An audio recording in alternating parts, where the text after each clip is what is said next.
ഒരു പുതിയ ഫോൺ വാങ്ങിയാൽ തൊട്ടടുത്ത വർഷം ഇറങ്ങുന്ന പുതിയ മോഡൽ വേണമെന്നൊരു തോന്നല് നിങ്ങൾക്കെപ്പോഴെങ്കിലും ഉണ്ടായിട്ടുണ്ടോ? ആ അത് മിക്കവാറും എല്ലാവർക്കും ഉണ്ടാകുന്നൊരു സ്വാഭാവികമായ തോന്നലാണ്. അതെ.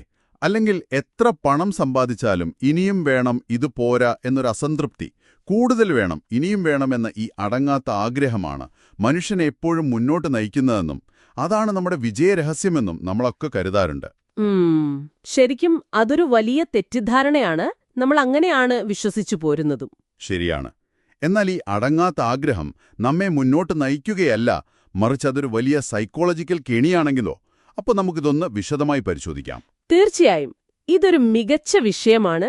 ഈ വിഷയത്തിന്റെ ആഴങ്ങളിലേക്കുള്ള ഇന്നത്തെ നമ്മുടെ യാത്രയിൽ വളരെ കൃത്യമായി നിങ്ങളുടെ ഈ ചിന്തകളെ പിടിച്ചുലയ്ക്കുന്ന ഒരു പുരാതന പാഠഭാഗമാണ് നമ്മൾ പരിശോധിക്കുന്നത്. സൂറ അത്തക്കാസുർ എന്നറിയപ്പെടുന്ന വെറും 8 വാചകങ്ങൾ മാത്രമുള്ള ഒരു ചെറിയ പാഠഭാഗം. കേൾക്കുമ്പോൾ ഇത് വെറും 8 വരികൾ മാത്രമാണെന്നും തോന്നും. പക്ഷേ ഇതിൽ കൈകാര്യം ചെയ്യുന്ന വിഷയം വളരെ വിശാലവും എക്കാലത്തും പ്രസക്തവുമായ ഒന്നാണ്. അതെ, കേൾക്കുമ്പോൾ വളരെ ചെറുതാണെങ്കിലും മനുഷ്യ മനഃശാസ്ത്രത്തെയും നമ്മുടെ അത്യാഗ്രഹങ്ങളെയും ഒരു കണ്ണാടി പോലെ ഇത് നമുക്ക് മുന്നിൽ കാണിച്ചു തരുന്നുണ്ട്. മനുഷ്യന്റെ ചരിത്രം പരിശോധിച്ചാൽ എക്കാലത്തും അവനെ അലട്ടിയിരുന്ന ഒരു വലിയ പ്രശ്നമുണ്ട്. അതായത് ഭൗതികമായ ഈ അത്യാഗ്രഹവും അവൻ എത്തിച്ചേരേണ്ട ആത്മീയമായ യാഥാർത്ഥ്യവും തമ്മിലുള്ള ഒരു നിരന്തര സംഘർഷം. ആ സംഘർഷം ഇന്ന് നമ്മൾ അനുഭവിക്കുന്നുണ്ടല്ലോ. ഈ ഭ്രമം എങ്ങനെയാണ് മനുഷ്യനെ വഴിതെറ്റിക്കുന്നത് എന്നാണ് ഈ പാഠഭാഗം പ്രധാനമായും ചർച്ച ചെയ്യുന്നത്. നമ്മൾ ഈ ലൗകിക ജീവിതത്തിൽ വാരിക്കൂട്ടുന്ന ഓരോ കാര്യങ്ങൾക്കും നമ്മൾ എങ്ങനെ കണക്ക് പറയേണ്ടി വരും എന്നൊക്കെയുള്ള വളരെ ഗൗരവമുള്ള ആശയങ്ങളാണിതിലുള്ളത്. അപ്പോ ഈ വരികൾ പറയുന്നത് വെറുതെ ഒരു തത്വചിന്ത മാത്രമല്ല അല്ലേ? നമ്മുടെ ദൈനംദിന ജീവിതത്തിൽ നമ്മൾ ചെയ്യുന്ന കാര്യങ്ങളുടെ, നമ്മുടെ നെട്ടോട്ടങ്ങളുടെ ഒരുതരം സൂക്ഷ്മമായ വിശകലനമാണ്. 100%. മനുഷ്യന്റെ ഈ അന്ധമായ ഓട്ടം എങ്ങനെയാണ് അവനെ യാഥാർത്ഥ്യങ്ങളിൽ നിന്നും അകറ്റുന്നത് എന്ന് മനസ്സിലാക്കാൻ ഇത് നമ്മെ സഹായിക്കും. ഈ പാഠഭാഗം തുടങ്ങുന്നത് തന്നെ വളരെ ശക്തമായ ഒരു പ്രസ്താവനയോടെയാണ്. കൂടുതൽ നേടാനുള്ള നിങ്ങളുടെ അത്യാഗ്രഹം നിങ്ങളെ ആത്യന്തികമായ സത്യത്തിൽ നിന്നും അകറ്റിയിരിക്കുന്നു എന്ന് ഇത് പറയുന്നു. അതൊരു വലിയ മുന്നറിയിപ്പാണ്. മാത്രമല്ല, നിങ്ങൾ ശവക്കുഴിയിലെത്തുന്നതുവരെ, അതായത് മരണം വരെ ഈ ഓട്ടം തുടരുമെന്നാണ് ഇതിന്റെ അർത്ഥം. എനിക്കിതിൽ ഏറ്റവും രസകരമായി തോന്നിയത് എന്താണെന്ന് വെച്ചാൽ, പറയൂ, ഈ അത്യാഗ്രഹത്തെ അവസാനിക്കാത്തൊരു ഓട്ടമത്സരത്തോട്, അതായത് ഒരു റാറ്റ് റേസിനോട് നമുക്ക് ഉപമിക്കാമെന്നതാണ്. നമ്മൾ എന്തിനാണ് ഓടുന്നതെന്ന് പോലും അറിയാതെ ഇങ്ങനെ ഓടിക്കൊണ്ടേയിരിക്കുകയാണ്. കൃത്യമായി പറഞ്ഞാൽ അതൊരു സൈക്കോളജിക്കൽ ട്രാപ്പാണ്. ഇവിടെ ഉപയോഗിച്ചിരിക്കുന്ന അകറ്റി അല്ലെങ്കിൽ ഡിസ്ട്രാക്ട് ചെയ്തു എന്ന ആശയം വളരെ പ്രധാനപ്പെട്ടതാണ്. ശരിക്കും എന്തിൽ നിന്നാണ് നമ്മൾ ഈ അകറ്റപ്പെടുന്നത്? നിങ്ങളുടെ ഇന്നത്തെ ദിവസം ഒന്ന് ആലോചിച്ചു നോക്കൂ. രാവിലെ എഴുന്നേൽക്കുന്നതു മുതൽ നമ്മൾ ഓരോ കാര്യങ്ങൾക്ക് പിന്നാലെയാണ്. കൂടുതൽ സമ്പത്ത്, വലിയ വീട്, അധികാരം, പ്രശസ്തി, അല്ലെങ്കിൽ നമ്മൾ ഇന്ന് കാണുന്ന സോഷ്യൽ മീഡിയയിലെ ലൈക്കുകൾ വരെ, അല്ലേ? അതെ, അതും ഒരു വലിയ ട്രാപ്പാണ്. ഇതെല്ലാം വാരിക്കൂട്ടുന്ന തിരക്കിലാണ് നമ്മൾ. ഈ നിരന്തരമായ സമ്പാദിക്കൽ മനുഷ്യനെ അവന്റെ യഥാർത്ഥ ലക്ഷ്യത്തിൽ നിന്നും എങ്ങനെയാണ് ശ്രദ്ധ തിരിക്കുന്നതെന്ന് ഈ പാഠഭാഗം കൃത്യമായി പറയുന്നു. അതായത് നമ്മൾ ശരിക്കുള്ള കാര്യങ്ങൾ മറന്നുപോകുന്നു. തീർച്ചയായും. നമ്മുടെ തലച്ചോറിലെ ഒരുതരം ഡോപ്പമൈൻ ലൂപ്പ് പോലെയാണിത്. ഒന്ന് കിട്ടിയാൽ ഉടനെ അടുത്തത് വേണം. അതൊരിക്കലും അവസാനിക്കുന്നില്ല. കാരണം ആ ആഗ്രഹത്തിന് ഒരു പരിധി നിശ്ചയിക്കാൻ നമുക്ക് കഴിയുന്നില്ല. പക്ഷേ ഒരു നിമിഷം എനിക്കൊരു ചെറിയ സംശയമുണ്ട്. എന്താണ്? നമ്മൾ സമ്പാദിക്കുന്നതും നമ്മുടെ ജീവിതം മെച്ചപ്പെടുത്താൻ ശ്രമിക്കുന്നതും തെറ്റാണെന്നാണോ ഇതിനർത്ഥം? അങ്ങനെയെങ്കിൽ മനുഷ്യ പുരോഗതി തന്നെ ഇല്ലാതാകില്ലേ? ഒരിക്കലുമല്ല. അതൊരു വളരെ പ്രധാനപ്പെട്ട ചോദ്യമാണ് കേട്ടോ. എല്ലാവരും എല്ലാം ഉപേക്ഷിച്ച് കാട്ടിൽ പോയി തപസ്സിരിക്കണമെന്നാണോ ഈ വരികൾ വാദിക്കുന്നതെന്ന് പെട്ടെന്ന് തോന്നിപ്പോകും. ഇല്ല. നിങ്ങളുടെ ജീവിത സൗകര്യങ്ങൾ മെച്ചപ്പെടുത്തുന്നതോ പണം സമ്പാദിക്കുന്നതോ അല്ല ഇവിടുത്തെ പ്രശ്നമായി ഈ സ്രോതസ് ചൂണ്ടിക്കാണിക്കുന്നത്. അത്യാവശ്യങ്ങൾക്കും അപ്പുറം യാതൊരു ലക്ഷ്യവുമില്ലാതെ വെറും കൂടുതൽ വേണമെന്ന അന്ധമായ ആർത്തിയെക്കുറിച്ചാണ് ഇവിടെ പറയുന്നത്. അപ്പോ ആ ലിമിറ്റ് വിട്ടുപോകുന്നതാണ് പ്രശ്നം. അതെ, അതേയാണ് നമ്മൾ ബ്ലൈൻഡ് ഗ്രീഡ് എന്ന് വിളിക്കുന്നത്. നിങ്ങൾക്ക് ജീവിക്കാൻ ആവശ്യമായത് ലഭിച്ചു കഴിഞ്ഞാലും മറ്റുള്ളവരെക്കാൾ കൂടുതൽ എനിക്ക് വേണം എന്നൊരു മത്സരം അവിടെ തുടങ്ങുകയാണ്. എന്റെ ബാങ്ക് ബാലൻസ് മറ്റുള്ളവരുടേതിനേക്കാൾ വലുതായിരിക്കണം എന്ന ചിന്ത. ആ മത്സരം നമ്മളെ ഒരുപാട് കാര്യങ്ങളിൽ നിന്നും അകറ്റുന്നുണ്ട്. കൃത്യമായി. ആ മത്സരം നിങ്ങളെ എന്തിൽ നിന്നാണ് അകറ്റുന്നതെന്ന് ചിന്തിക്കുക. നിങ്ങളുടെ സ്വന്തം കുടുംബത്തിൽ നിന്ന്, നിങ്ങളുടെ മാനസിക സമാധാനത്തിൽ നിന്ന്, മറ്റു മനുഷ്യരോടുള്ള സഹാനുഭൂതിയിൽ നിന്ന്. ഒടുവിൽ നമ്മുടെ ജീവിതത്തിന്റെ യഥാർത്ഥ ലക്ഷ്യത്തിൽ നിന്ന് തന്നെ അത് നമ്മെ അകറ്റുന്നു. അതാണ് ഇവിടത്തെ യഥാർത്ഥ പ്രശ്നം, അല്ലേ? അതെ, ഈ വഴിതെറ്റലാണ് ആദ്യത്തെ വരികളിൽ തന്നെ ചൂണ്ടിക്കാണിക്കുന്നത്. അപ്പോൾ ഞാൻ ഇതിനെ ഇന്നത്തെ കാലത്തെ നമ്മുടെ സ്മാർട്ട് ഫോൺ ഉപയോഗത്തോടൊന്ന് ഉപമിക്കട്ടെ. നമ്മൾ സോഷ്യൽ മീഡിയയിൽ ഇങ്ങനെ അനന്തമായി സ്ക്രോൾ ചെയ്തുകൊണ്ടേയിരിക്കും. ഒന്നിനു പിറകെ ഒന്നായി പുതിയ റീലുകൾ, പുതിയ പോസ്റ്റുകൾ. വളരെ നല്ലൊരു ഉദാഹരണമാണ്. എന്തിനാണ് നമ്മളത് കാണുന്നത് എന്ന് നമുക്ക് തന്നെ അറിയില്ല. അതെ, സമയം പോകുന്നതേ നമ്മൾ അറിയില്ല. പെട്ടെന്ന് ഫോണിന്റെ ബാറ്ററി തീർന്ന് ആ സ്ക്രീൻ ഈഴുമ്പോഴാണ് നമ്മൾ ചുറ്റുമുള്ള യാഥാർത്ഥ്യത്തിലേക്ക് തിരികെ വരുന്നത്. ശരിയാണ്, പെട്ടെന്നുള്ള ആ ഞെട്ടൽ. അതുപോലെ തന്നെയല്ലേ ഈ പാഠഭാഗം പറയുന്ന മരണവും? നിങ്ങൾ ശവക്കുഴിയിലെത്തുന്നതുവരെ ആ ഓട്ടം തുടരുമെന്ന് പറയുമ്പോൾ, ലക്ഷ്യമില്ലാതെ ഓടി സമയം തീർന്ന് ഒടുവിൽ മരണം സംഭവിക്കുമ്പോൾ മാത്രമാണ് ഈ വ്യർത്ഥമായ സ്ക്രോളിംഗ് നിൽക്കുന്നത് എന്ന് തോന്നിപ്പോകുന്നു. ആ സ്ക്രീൻ പെട്ടെന്ന് ഇരുളുന്ന ഉപമ വളരെ കൃത്യമാണ് കേട്ടോ. അതുവരെയുള്ളതെല്ലാം ഒരു തരം മിഥ്യാബോധമായിരുന്നു, അല്ലെങ്കിൽ ഒരു തരം മയക്കമായിരുന്നു എന്ന് ആ നിമിഷമാണ് മനുഷ്യൻ തിരിച്ചറിയുന്നത്. യാഥാർത്ഥ്യം നമ്മളുടെ മുഖത്തടിക്കുന്ന അവസ്ഥ. അതെ, അവിടെയാണ് യാഥാർത്ഥ്യത്തിന്റെ യഥാർത്ഥ ആഘാതം അവൻ മനസ്സിലാവുന്നത്. ആ കൂടുതൽ വേണമെന്ന അന്ധമായ ഓട്ടം അവസാനിക്കുന്നത് ആ ഒറ്റ നിമിഷത്തിലാണ്. അതുവരെ അവൻ ജീവിച്ചിരുന്നത് ഒരുതരം സ്വപ്നലോകത്തായിരുന്നുവെന്ന് ഈ പാഠഭാഗം നമ്മെ ഓർമ്മിപ്പിക്കുന്നു. അപ്പോൾ ഈ സ്ക്രീൻ ഇരുളുന്ന അവസ്ഥ, അതായത് ജീവിതാവസാനം വരെ നീളുന്ന ഈ അന്ധമായ ഓട്ടത്തിനൊടുവിൽ ആ മിഥ്യാബോധം തകരുമ്പോൾ ശരിക്കും എന്താണ് സംഭവിക്കുന്നത്? അവിടെയാണ് പാഠഭാഗം അടുത്ത ഘട്ടത്തിലേക്ക് കടക്കുന്നത്. ഈ പാഠഭാഗം മുന്നോട്ടു പോകുമ്പോൾ അവിടെ വളരെ ശ്രദ്ധേയമായ ഒരു കാര്യമുണ്ട്. നമ്മൾ നേരത്തെ പറഞ്ഞ ആ തിരിച്ചറിവ്, എന്നാൽ നിങ്ങൾ ഉടനെ അറിയും എന്നൊരു മുന്നറിയിപ്പായി ഒരേപോലെ 2 തവണ അടുപ്പിച്ചു പറയുന്നുണ്ട്. അതെ, വരികൾ 3ഉം 4ഉം. മാത്രമല്ല, തൊട്ടുപിന്നാലെ 5ാമത്തെ വരിയിൽ തീർച്ചയായും ഉറപ്പോടെ നിങ്ങൾ സത്യം അറിഞ്ഞിരുന്നെങ്കിൽ എന്നും അത് പറയുന്നു. എനിക്കിവിടെ തോന്നിയൊരു സംശയം, എന്തിനാണ് ഒരേ ആശയം ഇങ്ങനെ ആവർത്തിച്ചു പറയുന്നത്? നല്ലൊരു ചോദ്യമാണ്. വെറുതെ ആളുകളെ ഭയപ്പെടുത്താൻ വേണ്ടിയാണോ? അതോ ഇതിന് പിന്നിൽ മനഃശാസ്ത്രപരമായ എന്തെങ്കിലും വലിയ അർത്ഥമുണ്ടോ? ഇത് ഒരു സാധാരണ ഭയപ്പെടുത്തലല്ല. ഇവിടെ ആവർത്തനത്തിന്റെ പ്രാധാന്യം വളരെ വലുതാണ്. മനുഷ്യന്റെ മനസ്സിന് എപ്പോഴും അസുഖകരമായ യാഥാർത്ഥ്യങ്ങളെ തള്ളിക്കളയാനുള്ള ഒരു പ്രവണതയുണ്ട്. അതായത് നമ്മൾ സൗകര്യപൂർവ്വം പലതും മറക്കാൻ ശ്രമിക്കുന്നു. അതെ, അതൊക്കെ പിന്നെ നോക്കാം, ഇപ്പൊ ഇതിനൊക്കെ എവിടെയാ സമയം എന്ന് ചിന്തിക്കുന്നവരാണ് നമ്മളിൽ പലരും. ഈ ആവർത്തനം ഒരു ചുട്ടിക്ക് കൊണ്ടടിക്കുന്നത് പോലെയാണ്. കേൾക്കുന്നയാളെ ശരിക്കും പിടിച്ചു കുലുക്കുകയാണ്. കൃത്യമായിട്ട് ഇതൊരു അനിവാര്യമായ യാഥാർത്ഥ്യമാണെന്ന് അടിവരയിട്ടുറപ്പിക്കുകയാണ് ഈ സ്രോതസ് ചെയ്യുന്നത്. ആദ്യത്തെ തവണ പറയുമ്പോൾ അത് മരണസമയത്തെ ആ പെട്ടെന്നുള്ള തിരിച്ചറിവിനെ സൂചിപ്പിക്കുന്നതായി ഈ പാഠഭാഗത്തെ വ്യാഖ്യാനിക്കുന്ന പണ്ഡിതന്മാർ പറയുന്നു. അപ്പോൾ രണ്ടാമത്തെ ആവർത്തനമോ? രണ്ടാമത്തെ ആവർത്തനം മരണശേഷമുള്ള ജീവിതത്തിലെ കൂടുതൽ ഗൗരവമേറിയ യാഥാർത്ഥ്യങ്ങളെ അഭിമുഖീകരിക്കുമ്പോഴുള്ള ഭയാനകമായ അവസ്ഥയെ സൂചിപ്പിക്കുന്നു. അതായത് പ്രശ്നം അവിടെ തീരുന്നില്ലെന്ന് കാണിക്കാൻ. അതെ, രാവിലെ അലാറം അടിക്കുമ്പോൾ നമ്മൾ സ്നൂസ് ബട്ടൺ അമർത്താറില്ലേ? എന്നാൽ രണ്ടാമത്തെ അലാറം അടിക്കുമ്പോൾ നമ്മൾ ഞെട്ടി ഉണരും. അതുപോലെയാണിത്. വളരെ നല്ലൊരു കമ്പാരിസൺ. അതായത് നമ്മളൊരു കാര്യത്തെക്കുറിച്ച് കേട്ടറിയുന്നതും അത് നേരിട്ട് അനുഭവിക്കുന്നതും തമ്മിലുള്ള വ്യത്യാസം പോലെ അല്ലേ? ഇതിനെ നമുക്ക് ഇങ്ങനെ ചിന്തിക്കാം. തീർച്ചയായും, പറയൂ. നമ്മൾ പുകവലിച്ചാൽ ക്യാൻസർ വരും എന്നെല്ലാവർക്കും അറിയാം. സിഗരറ്റ് പാക്കറ്റിന്റെ പുറത്ത് തന്നെ അത് വലിയ അക്ഷരത്തിൽ എഴുതി വച്ചിട്ടുണ്ട്. അത് വെറുമൊരു ബുദ്ധിപരമായ അറിവാണ്. അതെ, അതൊരു അമൂർത്തമായ ആശയം മാത്രമാണ്, ഒരു ആബ്സ്ട്രാക്ട് കോൺസെപ്റ്റ്. കൃത്യം. പക്ഷേ വർഷങ്ങൾക്ക് ശേഷം ഒരു ദിവസം ഡോക്ടർ വന്ന് നിങ്ങളുടെ സ്കാൻ റിപ്പോർട്ട് കാണിച്ച് നിങ്ങൾക്ക് ക്യാൻസറുണ്ട്, ഇനി കുറച്ച് മാസങ്ങൾ മാത്രമേ ബാക്കിയുള്ളൂ എന്നു പറയുമ്പോഴുണ്ടാകുന്ന ആ ഒരു അറിവുണ്ടല്ലോ, അത് തികച്ചും വ്യത്യസ്തമാണ്. അതെ, അത് പൂർണ്ണമായ നിങ്ങളുടെ ഉള്ളുലയ്ക്കുന്ന ഒരു യാഥാർത്ഥ്യമാണ്. ആ ഒരു ഉറപ്പിലേക്കാണ് ഈ വരികൾ നമ്മളെ കൊണ്ടെത്തിക്കുന്നത് എന്ന് തോന്നുന്നു. കേവലം അറിയുക എന്നതിൽ നിന്ന് മാറി അനുഭവിക്കുക എന്ന അവസ്ഥ. വളരെ കൃത്യമായ ഉദാഹരണമാണ് നിങ്ങൾ പറഞ്ഞത്. ഇവിടെ പാഠഭാഗം മുന്നോട്ട് വയ്ക്കുന്ന വാദം ഇതാണ്: ഈ ലോകത്ത് വെച്ചുതന്നെ നിങ്ങൾക്ക് ആ സത്യത്തെക്കുറിച്ച്, ആ അന്തിമമായ യാഥാർത്ഥ്യത്തെക്കുറിച്ച് ഇത്രത്തോളം ഉറപ്പുണ്ടായിരുന്നെങ്കിൽ നമ്മളിങ്ങനെ ഓടുമായിരുന്നില്ല. അതെ, നിങ്ങൾ ഒരിക്കലും ഈ വ്യർത്ഥമായ കാര്യങ്ങൾക്ക് പിന്നാലെ ഓടി നിങ്ങളുടെ വിലപ്പെട്ട ജീവിതം പാഴാക്കുമായിരുന്നില്ല. എന്നാൽ മനുഷ്യൻ ആ സത്യം മനസ്സിലാക്കുന്നത് അവന് തിരുത്താൻ കഴിയാത്തൊരവസ്ഥയിലെത്തുമ്പോഴാണ് ഇതിലെ ഏറ്റവും വലിയ ദുരന്തം. അതായത് സമയം കഴിഞ്ഞു പോയിട്ടുണ്ടാവും. ശരിയാണ്. ആ ക്യാൻസർ രോഗിക്ക് പഴയതുപോലെ ജീവിക്കാൻ സമയം തിരികെ കിട്ടാത്തതുപോലെ മരണശേഷം ആർക്കും തിരുത്തലുകൾ വരുത്താൻ കഴിയില്ല.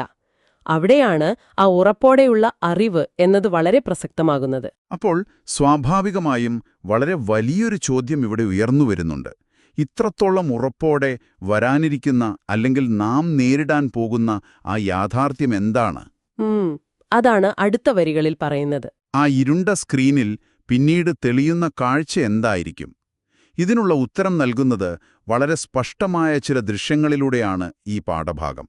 നിങ്ങൾ നരകത്തിന് തീ കാണും, നിങ്ങളത് ഉറപ്പിന്റെ കണ്ണുകളോടെ കാണും എന്നാണ് പാഠഭാഗം പറയുന്നത്. അതെ, വരികൾ 6ഉം 7ഉം. സത്യം പറഞ്ഞാൽ ഇത് കേൾക്കുമ്പോൾ തന്നെ വളരെ ഭയപ്പെടുത്തുന്നൊരു കാഴ്ചയാണ്. അതുവരെ സത്യം, അറിവ് എന്നൊക്കെയുള്ള അമൂർത്തമായ ഒരു ഫിലോസഫിക്കൽ തലത്തിൽ നിന്നാണ് പാഠഭാഗം പെട്ടെന്ന് മാറുന്നത്. അതെ, പെട്ടെന്ന് തന്നെ വളരെ സ്പഷ്ടമായ ഒരു തലത്തിലേക്ക് വരികയാണ്. അതെ, നരകത്തിലെ തീ എന്ന തീവ്രമായൊരു ദൃശ്യത്തിലേക്ക്. ഇത്രയും നേരം ഒരു ഫിലോസഫി പറഞ്ഞിട്ട് പെട്ടെന്ന് എന്തിനാണ് ഇങ്ങനെയൊരു ദൃശ്യം ഈ പാഠഭാഗം അവതരിപ്പിക്കുന്നത്?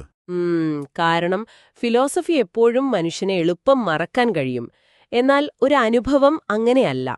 ഇതിലെ ഏറ്റവും കൗതുകകരമായ കാര്യം എന്തെന്നാൽ ഇവിടെ ഉപയോഗിച്ചിരിക്കുന്ന ഉറപ്പിന്റെ കണ്ണുകൾ അല്ലെങ്കിൽ ഐ ഓഫ് സെർട്ടിനിറ്റി എന്ന പ്രയോഗമാണ്.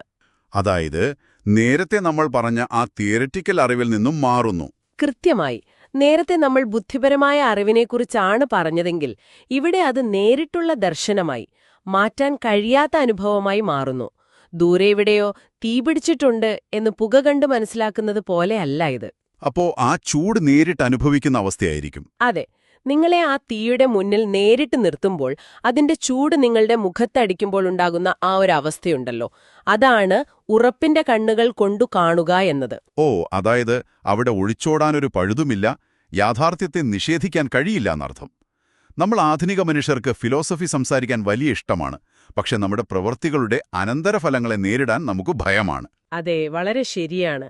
ശ്രദ്ധയില്ലാതെ കേവലം അത്യാഗ്രഹത്തിനു പിന്നാലെ മാത്രം ജീവിതം മുഴുവൻ ചെലവഴിച്ചതിന്റെ അനന്തരഫലങ്ങളെ അവൻ നേരിട്ട് അഭിമുഖീകരിക്കേണ്ടി വരുമെന്നതിന്റെ അനിഷേധ്യമായ യാഥാർത്ഥ്യമാണിത്. എസ്കേപ്പ് ആകാൻ പറ്റില്ല.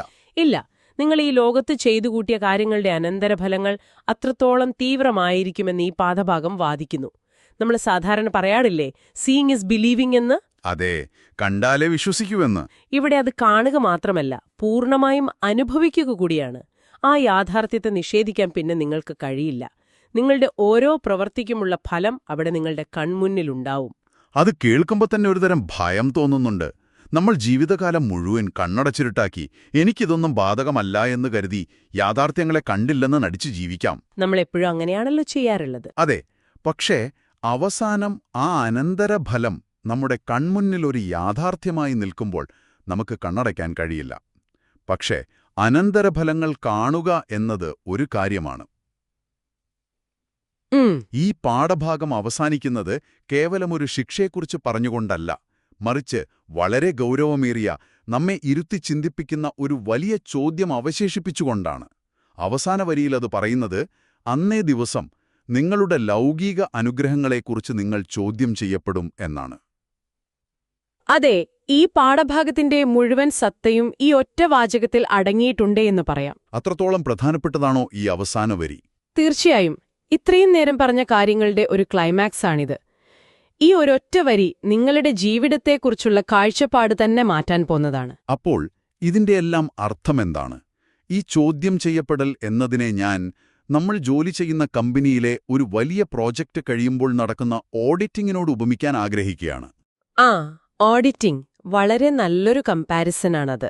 അതായത് കമ്പനി നിങ്ങൾക്ക് വളരെ പ്രധാനപ്പെട്ട ഒരു പ്രോജക്റ്റ് തന്നു, അതിനുവേണ്ടി ലക്ഷക്കണക്കിന് രൂപ ഫണ്ടായി തന്നു, മികച്ച ജീവനക്കാരെ തന്നു, സമയവും തന്നു. പ്രോജക്റ്റ് കഴിയുമ്പോൾ വെറുതെ ഒരു പേപ്പറിൽ റിപ്പോർട്ട് കൊടുത്തിട്ട് നിങ്ങൾക്ക് വീട്ടിൽ പോകാൻ പറ്റില്ലല്ലോ. കമ്പനിയുടെ ഓഡിറ്റർമാർ വരും. ഓരോ പൈസയും എവിടെ ചെലവാക്കി, കമ്പനിയുടെ ലക്ഷ്യങ്ങൾക്ക് വേണ്ടി തന്നെയാണോ അത് ഉപയോഗിച്ചത്, അതോ നിങ്ങളുടെ സ്വന്തം ആവശ്യങ്ങൾക്ക് വേണ്ടി അത് ദുർവിനിയോഗം ചെയ്തോ എന്ന് വളരെ കൃത്യമായി അവർ ഓഡിറ്റ് ചെയ്യും. തീർച്ചയായും അവിടെ കൃത്യമായ കണക്കുകൾ കാണിക്കണം. അതുപോലെയല്ലേ ഈ ചോദ്യം ചെയ്യും. നിങ്ങൾക്ക് ഈ ഭൂമിയിൽ പല വിഭവങ്ങളും, അതായത് ലൗകിക അനുഗ്രഹങ്ങൾ നൽകപ്പെട്ടിരുന്നു. എന്നാൽ നിങ്ങളത് എങ്ങനെ ഉപയോഗിച്ചു എന്നതാണ് അവിടെ പരിശോധിക്കപ്പെടുന്നത്. ഇതൊരു മികച്ച അനലോജിയാണ്. ഈ ഓഡിറ്റ് എന്ന വാക്ക് ഇതിന് വളരെ അനുയോജ്യമാണ്. ഈ ഉപമയെ നമുക്ക് ഒന്നുകൂടി വിപുലീകരിക്കാം. പറയൂ. നിങ്ങൾ പറഞ്ഞ ആ കമ്പനിയുടെ പ്രൊജക്റ്റ് ബഡ്ജറ്റുണ്ടല്ലോ, അതാണ് നിങ്ങളുടെ ജീവിതത്തിലെ യൗവനം, നിങ്ങളുടെ ആരോഗ്യം, നിങ്ങളുടെ സമയം, നിങ്ങൾക്ക് ലഭിച്ച സമ്പത്ത്, നിങ്ങളുടെ ബുദ്ധിശക്തി. അതായത് ഇതെല്ലാം നമുക്ക് തന്ന ഫണ്ടുകൾ പോലെയാണ്. അതെ, ഇതെല്ലാം നിങ്ങൾക്ക് നൽകപ്പെട്ട വിഭവങ്ങളാണ്, അഥവാ സ്രോതസ്സിൽ പറയുന്ന വേൾഡ്ലി ഫേവേഴ്സ്. സാധാരണഗതിയിൽ നമ്മൾ വിചാരിക്കുന്നത് ഇതെല്ലാം കേവലം നമ്മുടെ സ്വന്തം സന്തോഷത്തിനു വേണ്ടി മാത്രം ലഭിച്ച സമ്മാനങ്ങളാണെന്നാണ്. അതെ, എനിക്ക് പണമുണ്ട്, അതുകൊണ്ട് ഞാനത് അടിച്ചു പൊളിക്കുന്നു എന്ന് നമ്മൾ ചിന്തിക്കും. അല്ലെങ്കിൽ എനിക്ക് നല്ല ബുദ്ധിയുണ്ട്, അതുകൊണ്ട് ഞാൻ മറ്റുള്ളവരെ പറ്റിച്ച് കാശുണ്ടാക്കുന്നു എന്നും ചിന്തിക്കും. എന്നാൽ ഈ പാഠഭാഗം മുന്നോട്ട് വെക്കുന്ന വാദം അതല്ല. പക്ഷെ അപ്പോൾ ഇതൊരു വലിയ ഭാരമല്ലേ? എനിക്ക് ലഭിച്ച കഴിവുകളും സമ്പത്തും ഞാൻ ആസ്വദിക്കാൻ പാടില്ലേ? ഈ അനുഗ്രഹങ്ങളൊക്കെ ശരിക്കും വലിയൊരു ബാധ്യതയാണോന്ന് തോന്നിപ്പോകും. അങ്ങനെ തോന്നുന്നത് സ്വാഭാവികമാണ്. നമ്മൾ ഇഷ്ടപ്പെട്ട ഭക്ഷണം കഴിക്കുന്നതും നല്ല വസ്ത്രം ധരിക്കുന്നതുമൊക്കെ നാളെ നമുക്കെതിരെ വരുന്ന ഒരു തെളിവാകുമോ? അതൊരു സ്വാഭാവികമായ സംശയമാണ്. പക്ഷേ ലൗകിക അനുഗ്രഹങ്ങൾ അനുഭവിക്കാൻ പാടില്ല എന്നല്ല ഈ പാഠം പറയുന്നത്. അപ്പൊ പിന്നെ എന്താണ് ഇവിടുത്തെ യഥാർത്ഥ പ്രശ്നം? സമ്പത്തോ ഭക്ഷണമോ ആരോഗ്യമോ മോശപ്പെട്ട കാര്യങ്ങളല്ല, മറിച്ച് അവ ഓരോന്നും വലിയ ഉത്തരവാദിത്തങ്ങൾ കൂടിയാണ് എന്നാണ് ഇത് ഓർമ്മിപ്പിക്കുന്നത്. നിങ്ങൾക്ക് എത്രത്തോളം കൂടുതൽ വിഭവങ്ങൾ ലഭിക്കുന്നുവോ, നിങ്ങളുടെ അക്കൗണ്ടബിലിറ്റി, അതായത് നിങ്ങളുടെ ഉത്തരവാദിത്തം അത്രത്തോളം കൂടുകയാണ് ചെയ്യുന്നത്. കൂടുതൽ കിട്ടുമ്പോൾ കൂടുതൽ കണക്ക് പറയണം. കൃത്യമായി. നിങ്ങൾക്ക് 100 രൂപ നൽകപ്പെട്ടാൽ നിങ്ങൾ 100 രൂപയുടെ കണക്ക് പറയണം. 1,00,000 രൂപ നൽകപ്പെട്ടാൽ ആ 1,00,000 രൂപ സമൂഹത്തിനു വേണ്ടി അല്ലെങ്കിൽ നല്ല കാര്യങ്ങൾക്ക് വേണ്ടി എങ്ങനെ ഉപയോഗിച്ചു എന്ന് നിങ്ങൾ വ്യക്തമാക്കേണ്ടി വരും. ശരിക്കും നമ്മളെ ഇരുത്തി ചിന്തിപ്പിക്കുന്നൊരു കാര്യമാണിത്. നിങ്ങൾക്ക് മികച്ചൊരു ബുദ്ധിശക്തി ലഭിച്ചാൽ അത് വെറുതെ സോഷ്യൽ മീഡിയയിൽ സമയം കളയാനാണോ ഉപയോഗിച്ചത്, അതോ മറ്റുള്ളവർക്ക് ഉപകാരപ്പെടുന്ന എന്തെങ്കിലും ചെയ്യാനാണോ ഉപയോഗിച്ചത് എന്ന് നിങ്ങൾ പറയേണ്ടി വരും. അതായത് ആ ബഡ്ജറ്റ് നമ്മൾ എങ്ങനെ വിനിയോഗിച്ചു എന്നത്. അതെ, നിങ്ങൾ ആ ബഡ്ജറ്റ് നിങ്ങളുടെ വ്യക്തിപരമായ അത്യാഗ്രഹങ്ങൾക്കായി ദുർവിനിയോഗം ചെയ്തോ അതോ അർത്ഥവത്തായ കാര്യങ്ങൾക്കായി വിനിയോഗിച്ചോ എന്നതാണ് ആ അന്തിമ ഓഡിറ്റിലെ പ്രധാന ചോദ്യം. അതാണ് കാര്യം. നമ്മൾ വിചാരിക്കുന്നത് നമ്മൾ എത്രത്തോളം സമ്പാദിച്ചു, എത്ര വലിയ വീട് വെച്ചു എന്നതാണ് നമ്മുടെ വിജയമെന്നാണ്. ഭൂരിഭാഗം ആളുകളും അങ്ങനെയാണ് വിശ്വസിക്കുന്നത്. പക്ഷേ ഇവിടെ ആ അന്തിമമായ കണക്കെടുപ്പ് നടക്കാൻ പോകുന്നത് നിങ്ങൾ എന്തു വാരിക്കൂട്ടിയെന്നതിലല്ല, മറിച്ച് നിങ്ങൾക്ക് നൽകപ്പെട്ട ആ ബഡ്ജറ്റ്, ആ അനുഗ്രഹങ്ങളെ നിങ്ങൾ എങ്ങനെ വിനിയോഗിച്ചു എന്നതിലാണ്. തീർച്ചയായും. നിങ്ങൾ പറഞ്ഞതുപോലെ നിങ്ങൾക്ക് ലഭിച്ച സമയം, നിങ്ങളുടെ ആരോഗ്യം, ഇതെല്ലാം വെറുതെ സ്ക്രോൾ ചെയ്തും സ്വന്തം സ്വാർത്ഥത വളർത്താനും മാത്രമാണോ ഉപയോഗിച്ചത്, അതോ മറ്റുള്ളവർക്ക് ഉപകാരപ്പെടുന്ന കാര്യങ്ങൾക്കാണോ എന്നത് അവിടെ അക്കൗണ്ട് ചെയ്യപ്പെടും. അപ്പോൾ നമ്മൾ ഇത്രയും കാലം നടത്തിയ ഈ ഓട്ടം വെറുമൊരു അർത്ഥമില്ലാത്ത വ്യഗ്രതയായിരുന്നു എന്ന് തെളിയുന്നു. അതെ, ഈ പാഠഭാഗം നമ്മെ ചിന്തിപ്പിക്കാൻ നിർബന്ധിക്കുന്നതും അതുതന്നെയാണ്. വളരെ ഗഹനമായൊരു യാത്രയായിരുന്നു ഇത്. ശരിയാണ്. അന്ധമായ അത്യാഗ്രഹത്തിൽ തുടങ്ങി മരണമെന്ന അനിവാര്യതയിലൂടെ കടന്ന് നാം നേരിടേണ്ടി വരുന്ന യാഥാർത്ഥ്യത്തിന്റെ നേർക്കാഴ്ചയിലൂടെ ഒടുവിൽ നാം അനുഭവിച്ച ഓരോ അനുഗ്രഹങ്ങൾക്കുമുള്ള സൂക്ഷ്മമായ കണക്കെടുപ്പിലാണ് ഇത് അവസാനിക്കുന്നത്. മനുഷ്യന്റെ ജീവിതയാത്രയുടെ മുഴുവൻ സംഗ്രഹവും ഈ ചുരുങ്ങിയ വരികളിൽ അടങ്ങിയിട്ടുണ്ട് എന്ന് ഈ സ്രോതസ്സുകൾ വ്യക്തമാക്കുന്നു, അല്ലേ? അതെ, നമ്മൾ ഈ ലൗകിക ജീവിതത്തെ യാതൊരു ഉത്തരവാദിത്തങ്ങളുമില്ലാത്തൊരു അമ്യൂസ്മെന്റ് പാർക്കായി കാണുമ്പോൾ ഈ പുരാതന പാഠം അതിനെ ഉത്തരക്കടലാസുകൾ കൃത്യമായി തിരികെ ഏൽപ്പിക്കേണ്ട ഒരു വലിയ പരീക്ഷാഹാളായിട്ടാണ് അവതരിപ്പിക്കുന്നത്. പരീക്ഷാഹാള്, ആ വാക്ക് വളരെ കൃത്യമാണ്. അതെ, നമ്മൾ ഇന്നത്തെ ഈ ചിന്തായാത്രയുടെ അവസാനത്തിലേക്ക് എത്തിയിരിക്കുകയാണ്. യാഥാർത്ഥ്യത്തിൽ നിന്നുള്ള നമ്മുടെ അകൽച്ച, അല്ലെങ്കിൽ ആ വലിയ ഡിസ്ട്രാക്ഷനിൽ തുടങ്ങി ശവക്കുഴിയിലൂടെയുള്ള പെട്ടെന്നുള്ള ഉണർവ്, പിന്നെ ആ ഉറപ്പോടെയുള്ള കാഴ്ചകൾ. അതെ, ആ ഭയപ്പെടുത്തുന്ന കാഴ്ചകൾ, ഒടുവിൽ നാം അനുഭവിച്ച ഓരോ ചെറിയ അനുഗ്രഹങ്ങളുടെയും കണക്കെടുപ്പ് വരെ നീളുന്ന വളരെ ഗൗരവമേറിയ ആശയങ്ങളിലൂടെയാണ് നാം ഇന്ന് കടന്നുപോയത്. കേവലം കുറച്ച് വാക്കുകൾക്കപ്പുറം മനുഷ്യ മനസ്സിന്റെ ഏറ്റവും വലിയ ദൗർബല്യത്തെയാണ് ഈ പാഠഭാഗം തുറന്നുകാട്ടുന്നത്. അതെ, ഈ സ്രോതസ്സിന്റെ ഏറ്റവും വലിയ പ്രത്യേകതയും അതുതന്നെയാണ്. നമ്മളിത് എത്ര തവണ വായിച്ചാലും എത്ര തവണ വിശകലനം ചെയ്താലും നമ്മുടെ ദൈനംദിന ജീവിതത്തിലെ ഈ ഓട്ടപ്പാച്ചിലുകൾക്കിടയിൽ വീണ്ടും വീണ്ടും നമ്മെ ഇരുത്തി ചിന്തിപ്പിക്കാൻ പോന്ന അത്രയും ആഴം ഈ ആശയങ്ങൾക്കുണ്ട്. ശരിക്കും ഇത് വെറുമൊരു പുരാതന ഗ്രന്ഥം മാത്രമല്ല, മറിച്ച് നമ്മൾ ജീവിക്കുന്ന രീതിയെക്കുറിച്ചുള്ള വ്യക്തമായ ഒരു താക്കീത് കൂടിയാണ്. തീർച്ചയായും. അവസാനിപ്പിക്കുന്നതിന് മുൻപ് നിങ്ങൾക്ക് സ്വന്തമായി ചിന്തിക്കാൻ വളരെ പ്രധാനപ്പെട്ടൊരു പുതിയ ആശയം നൽകാൻ ഞാൻ ആഗ്രഹിക്കുകയാണ്. അതൊരു നല്ല കാര്യമാണ്. നമ്മൾ ഇന്നീ ലോകത്ത് അതിയായ ആർത്തിയോടെ ഉറക്കമൊഴിഞ്ഞ് വെട്ടിപ്പിടിക്കാൻ ശ്രമിക്കുന്ന പല ഭൗതിക കാര്യങ്ങളുണ്ടല്ലേ. വലിയ വീട്, ബാങ്ക് ബാലൻസ്, ആഡംബര കാറുകൾ, ഉയർന്ന പദവികൾ, ഇതൊക്കെ നമ്മൾ ജീവിത വിജയത്തിന്റെ ലക്ഷണങ്ങളായ കാണുന്നത്. അതെ, അത് കിട്ടിയാൽ നമ്മൾ വിജയിച്ചു എന്ന് കരുതും. എങ്ങനെയെങ്കിലും അതൊക്കെ നേടിയെടുക്കണം എന്നാണ് നമ്മുടെ ചിന്ത. പക്ഷേ നാളെ ആ അന്തിമ കണക്കെടുപ്പിൽ, ആ വലിയ ഓഡിറ്റിംഗിൽ നമ്മെ ഏറ്റവും വലിയ പ്രതിസന്ധിയിലാക്കുന്ന ആ ചോദ്യം ചെയ്യപ്പെടുന്ന അനുഗ്രഹങ്ങൾ ഇന്ന് നമ്മൾ കഷ്ടപ്പെട്ട് വെട്ടിപ്പിടിച്ച ഈ കാര്യങ്ങൾ തന്നെയാണെങ്കിലോ? അതൊരു ഭയപ്പെടുത്തുന്ന ചിന്തയാണ്. കൂടുതൽ സമ്പത്തും ജീവിത സൗകര്യങ്ങളും നമ്മൾ കരുതുന്നതുപോലെ കേവലമൊരു പാരിതോഷികമല്ലെന്നും മറിച്ച് അതൊരു കഠിനമായ പരീക്ഷയാണെന്നും വന്നാൽ നാളത്തെ നിങ്ങളുടെ ജീവിത രീതികളിൽ എന്തൊക്കെ മാറ്റങ്ങളായിരിക്കും ഉണ്ടാവുക? ആ പരീക്ഷയിൽ നിങ്ങൾ പാസ്സാകുമോ അതോ പരാജയപ്പെടുമോ?